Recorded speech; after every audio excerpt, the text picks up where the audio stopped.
Serikali imeahidi kuendelea kutenga fedha kwa ajili ya kukamilisha ujenzi wa barabara ya Bomang'ombe Chekimaji TPC yenye urefu wa kilomita 3.5 mara tu fedha zitakapopatikana. Taarifa kamili anayo mwandishi wetu kutoka bungeni Dodoma. Dhamira ya serikali ni kuwezesha barabara hiyo kati ya Moshi na Arusha inajengwa na kukamilika kwa wakati. Ahadi hiyo imetolewa bungeni wakati wa kujibu swali la mbunge wa jimbo la Hai, Mheshimiwa Saashisha Mafue, aliyeitaka serikali kueleza ni lini italeta fedha za kukamilisha ujenzi wa barabara hiyo. Mheshimiwa Mafue.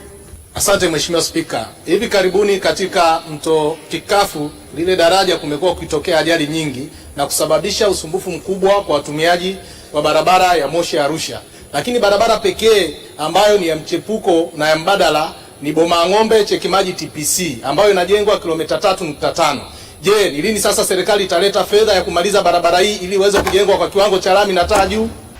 Akijibu swali hilo, naibu waziri ofisi ya waziri mkuu TAMISEMI, Mheshimiwa Ruben Kwagila, amesema serikali inaendelea kutekeleza miradi mbalimbali ya ujenzi na uboreshaji wa barabara za michepuko na mbadala nchini ikiwemo barabara ya Bomang'ombe, Chekimaji na TPC. Waziri. Mheshimiwa Spika, serikali inatambua umuhimu wa barabara ya Bomang'ombe Chekimaji TPC.